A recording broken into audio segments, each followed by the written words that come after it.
Salut chers élèves, comment allez-vous? Aujourd'hui dans cette vidéo, on va commencer par la dernière unité dans ce semestre, la géométrie analytique, unité 5. Dans cette unité, on va trouver 4 leçons. Ces leçons ne sont pas difficiles. La plupart des idées de ces leçons, on a déjà pris dans deuxième préparatoire, dans sixième primaire, première préparatoire. Alors les idées principales ne sont pas nouvelles. Ce sont quelque chose qu'on a déjà prise avant. Mais bien sûr, il y a des nouvelles idées ou bien des nouveaux points qu'on doit prendre puisqu'on sommes maintenant dans le troisième préparatoire. Nous ne sommes plus dans les cycles ou bien dans les années précédentes. On va commencer aujourd'hui par la première leçon qui est la distance entre deux points. Dans cette leçon, la première leçon, la distance entre deux points, on va avoir une seule formule à bien mémoriser, à bien étudier, car cette formule est la base de la leçon. On n'a que cette leçon ou bien que cette formule qui est nouvelle dans cette leçon. Toutes les autres idées sont des idées déjà acquises, déjà prises dans les années précédentes. Alors, la seule formule qu'on doit bien mémoriser, c'est la formule qu'on doit prendre maintenant. Mais de même, cette formule n'est pas une nouvelle formule. Cette formule qu'on va voir maintenant est une formule déjà dérivée du Pythagore, du théorème de Pythagore. Alors, c'est facile à mémoriser et n'est pas parfaitement nouvelle. Avant de savoir quelle est la formule, on va voir comment on a découvert cette formule, comment on a trouvé cette formule. Par exemple, si on a les points A et B, A droit 2 et B 6, ce sont deux points qui se trouvent sur la droite AB.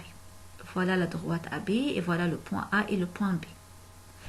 Si je veux calculer la distance entre A et B, jusqu'à cette année, ou bien jusqu'à l'année, au début de cette année, on ne sait pas comment on peut calculer la distance entre A et B. Deux points qui ne sont ni horizontales ni verticales, sont deux points qui se trouvent sur une droite oblique.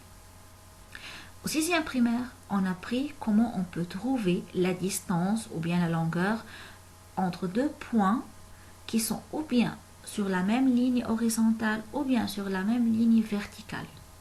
Mais cette année, on va apprendre comment on peut calculer la distance entre deux droites qui se trouvent sur une droite ou bien sur une ligne oblique. C'est pour cela on a tracé une perpendiculaire de B sur l'axe des X. On a tracé la perpendiculaire de B sur l'axe des X. Et on a tracé aussi la perpendiculaire de A sur l'axe des Y. Voilà, on a tracé deux perpendiculaires de A et de B. De A vers l'axe des Y et de B sur l'axe des X. Les deux perpendiculaires se coupent ou bien se rencontrent au point C. La première perpendiculaire de B sur l'axe des X et la deuxième perpendiculaire de A sur l'axe des Y se coupent au point C. Alors on obtient ici un triangle ABC. Ce triangle est rectangle en C. Voilà, on a ABC, triangle rectangle en C. Les coordonnées du point C, d'après le graphe ou bien d'après le repère cartésien, ce sont 6 et 2. Maintenant, je peux trouver la distance entre B et C. La distance entre B et C, comme on a déjà pris au sixième primaire, B, les coordonnées de B, c'est 6 et 6, et les coordonnées de C, c'est 6 et 2. Donc, en sixième primaire, on voit, ou bien on remarque quel est le coordonné qui est commun. Ici, c'est entre B et C, le coordonné commun, c'est le X qui est 6. Alors, je barre le 6 ou bien je ne regarde pas le 6, je regarde seulement le Y qui est incommun, ou bien qui est différent. Alors, le Y de B est 6 et le Y de C, c'est 2. Donc, la distance entre B et C, c'est 6 moins 2 égale à 4. Maintenant, la même chose pour A et C. La longueur ou bien la distance entre A et C, comme on a déjà pris au 6e primaire, pour trouver la distance entre A et C, je remarque quel est le point commun. C'est le Y, A a le Y2 et le C a le Y2. Donc je ne garde pas le Y et je calcule le X seulement. Le X de A c'est 6 et le X de C, pardon, c'est le X de C c'est 6 et le X de A c'est 3. Donc je fais 6 moins 3 égale à 3. Alors voilà, la longueur de BC c'est 4 et la longueur de AC c'est 3. Donc d'après Pythagore, on a un triangle rectangle. Je sais les deux côtés BC 4 et le AC 3. Donc je peux calculer l'hypoténuse qui est AB, racine de BC au carré plus AC au carré. Donc c'est le racine BC qui est égal à 6 moins 2 au carré plus le AC, la longueur de AC, 3 moins 6 au carré. On obtient 5. 5 unités de longueur. Unité de longueur ici car on ne sait pas si on utilise le centimètre ou bien le millimètre ou bien le mètre. On ne sait pas l'unité utilisée. C'est pour cela dans le plan cartésien on utilise le mot ou bien le terme unité de longueur. On a 5 unités de longueur. Donc, d'après cette expérience, d'après le théorème de Pythagore, on arrive à la formule qu'on doit utiliser. Ici, une notion, ce n'est pas nécessaire à chaque fois, ou bien ce n'est pas demandé à chaque fois de faire la démonstration de la formule. Mais comme ça, on a commencé cette vidéo par comment on a trouvé la formule de la base de cette leçon. Alors, d'après Pythagore, on est arrivé à la formule. Voilà, la formule de cette leçon, la formule de base, c'est racine, la distance entre deux points, c'est la racine de x1 moins x2 au carré plus y1 moins y2 au carré. X du premier point moins x du deuxième point au carré plus y du premier point moins y du deuxième point au carré. Voilà, c'est la définition et c'est la formule. C'est la formule principale ou bien c'est la formule de base de cette leçon. On doit bien mémoriser cette formule. Comment ou bien pourquoi on a cette formule ou bien pourquoi on a cette leçon qui est facile, on a une seule formule, on doit utiliser. Tout de suite, je dois appliquer, si on a A et B, les coordonnées de A et les coordonnées de B, je peux tout de suite calculer la distance entre A et B.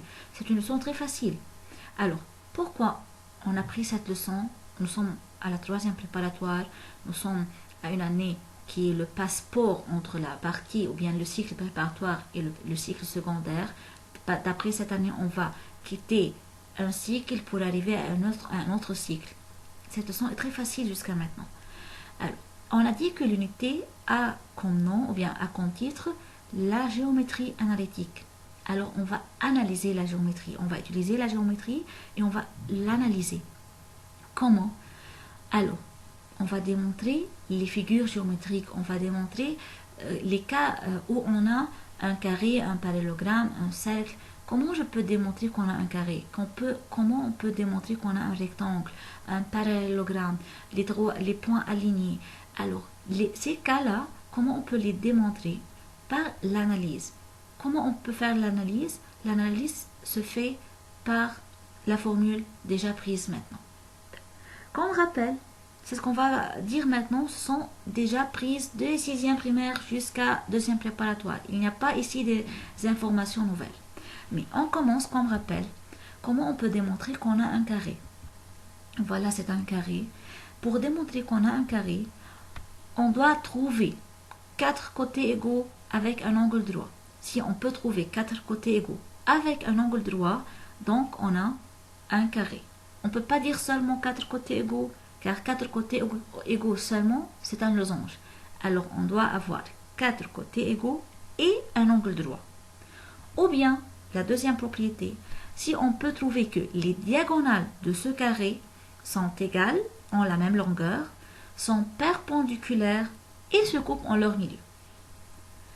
Et à la fin, comme rappel, l'aire du carré, c'est côté à la puissance 2, ou bien on peut trouver l'aire par une autre formule, c'est diagonale à la puissance 2 sur 2. Et bien sûr, le périmètre du carré, c'est 4 fois côté. Maintenant, comment on peut démontrer qu'on a un rectangle? De même, si on va trouver ou bien on peut démontrer qu'on a un rectangle, on doit trouver chaque deux côtés opposés sont parallèles et égaux, et un angle droit aussi. Car si on démontre chaque deux côtés opposés sont parallèles et égaux seulement, alors on a un parallélogramme. Comment on peut se différer, ou bien comment on peut faire la différence entre le rectangle et le parallélogramme, c'est par l'angle droit. C'est la première propriété.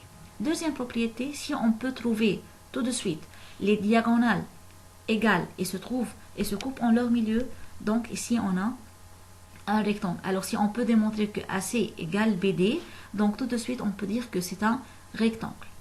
Et comme rappel, l'aire du rectangle c'est longueur fois largeur, et l'aire ou bien le périmètre du longueur c'est 2 fois longueur plus largeur. Arrivons à comment on peut démontrer qu'on a un losange. Pour démontrer qu'on a un losange, comme on a déjà dit, on peut démontrer qu'on a seulement 4 côtés égaux. Si on peut calculer les 4 côtés AB, BC, CD et DA, on les trouve en la même longueur, donc c'est un losange. Ou bien, deuxième propriété, si on peut démontrer que les diagonales sont perpendiculaires et se coupent en leur milieu. Alors si je peux dire que CA est perpendiculaire à BD, donc c'est un losange. Et comme rappel, l'aire du losange c'est base fois hauteur, c'est-à-dire 1 parmi les côtés fois la hauteur correspondante, ou bien diagonale 1 fois diagonale 2 sur 2, c'est-à-dire CA fois BD sur 2. Et le périmètre c'est 4 fois côté. Maintenant, arrivons au parallélogramme. Pour dire qu'on a un parallélogramme, il suffit de dire que chaque deux côtés opposés sont parallèles et égaux, ou bien les deux côtés opposés sont parallèles et égaux en même temps, c'est-à-dire ou bien je peux dire que AB et CD sont parallèles et BC et AD sont parallèles, c'est le premier cas, ou bien je peux dire que AB et CD sont égaux et BC et AD sont égaux, c'est le deuxième cas, ou bien je peux dire que AB et CD sont parallèles et égaux. Ou bien, on peut dire aussi la même chose pour BC et AD, sont parallèles et égaux. Alors, on a 3 cas pour dire que c'est un parallélogramme d'après les côtés et les côtés opposés. Ou par les diagonales, on peut dire que les diagonales se coupent en leur milieu. Et l'aire du parallélogramme, c'est base fois hauteur, alors que le périmètre, c'est 2 fois longueur plus largeur. Ou bien 2 fois base, l'un des côtés fois plus l'autre côté.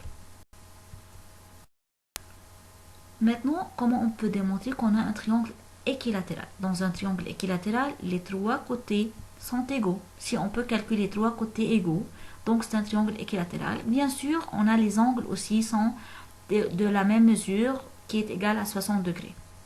L'aire non pas seulement pour l'aire du triangle équilatéral, l'aire de n'importe quel triangle, c'est base fois hauteur sur 2. Et le périmètre du triangle équilatéral, c'est 3 fois côté. En général, le périmètre du triangle, c'est côté plus côté plus côté. Mais dans ce cas-là, car les côtés sont égaux, donc je peux dire c'est 3 fois côté. Maintenant, comment on peut dire que le triangle est un triangle obtusangle? Obtusangle, c'est-à-dire on a un angle obtus. Alors, si je peux démontrer que, par exemple, ici, selon la figure suivante, si on peut trouver par calcul que la longueur de AB au carré est plus grand que la longueur de AC au carré plus BC au carré, donc c'est un triangle obtusangle. Pourquoi on est arrivé à cette démonstration? Car Pythagore, qui est le cas principal des triangles, c'est la base des triangles, surtout les triangles rectangles, Pythagore il a dit que si on a un côté au carré, qui est l'hypoténuse, est égal à la somme des deux autres côtés au carré, comme le cas suivant, BC au carré est égal à AB au carré plus AC au carré, donc c'est un triangle rectangle. Alors, d'après la règle de Pythagore, ou bien le théorème de Pythagore, si on a côté au carré est plus grand que la somme des carrés des autres côtés, donc c'est un triangle obtusangle. Par le logique, l'angle ici c'est plus grand que l'angle droit, alors c'est un angle obtus. Alors c'est obtusangle. Et si on a un côté au carré est plus petit que la somme des deux autres côtés au carré, comme le cas suivant, Si AC au carré est plus petit que AB au carré plus BC au carré, donc l'angle est plus petit que l'angle de 90 degrés. Donc les trois angles sont aigus. Alors c'est un triangle acute-angle. Alors, obtus-angle, côté au carré est plus grand que la somme de deux autres côtés au carré. Triangle rectangle, on a côté au carré est égal à la somme de deux autres côtés au carré. Et triangle acute-angle, un côté au carré est plus petit que la somme des deux autres côtés au carré. Comment on peut démontrer qu'on a trois points alignés? Selon la figure ici, si je peux arriver à dire que la longueur ou bien la distance entre A et B et la distance entre B et C est égale à la distance entre AC, alors on peut dire que A, B et C sont des trois points alignés.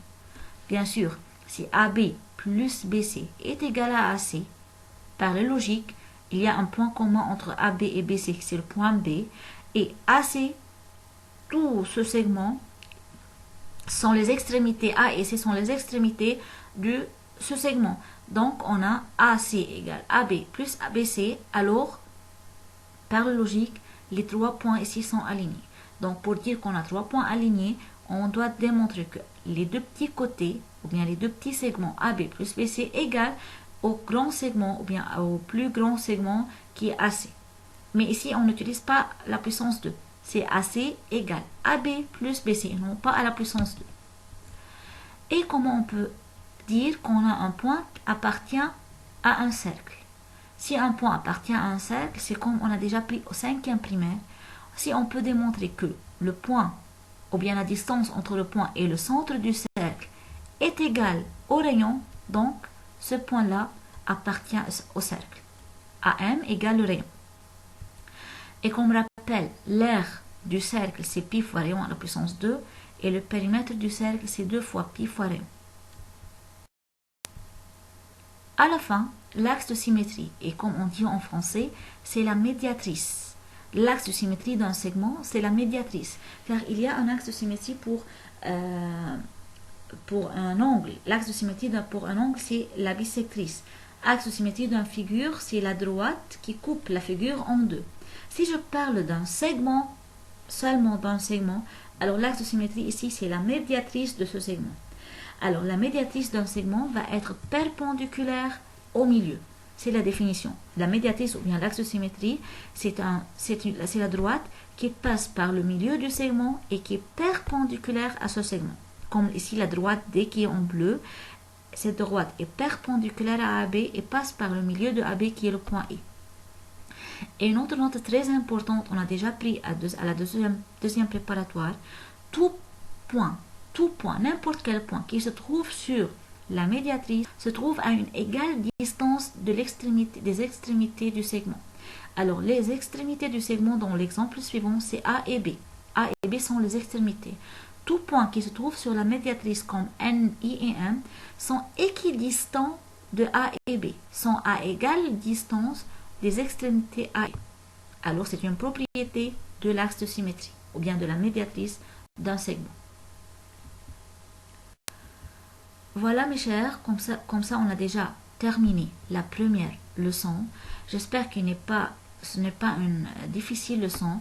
Cette leçon est basée sur la formule qui dit la distance entre deux points est égale à la racine de x1 moins x2 au carré plus y1 moins y2 au carré. On va utiliser cette formule pour démontrer qu'on a un carré, un rectangle, un point qui appartient au cercle. Alors je dois calculer les distances entre les points pour dire que oui c'est un rectangle, oui c'est un carré et voilà, ainsi de suite. Bien sûr, on va faire des exercices dans les vidéos suivantes. À bientôt, étudiez bien, mais avant, étudiez bien les notions et les remarques dans cette vidéo. Vas-y, à bientôt mes chers.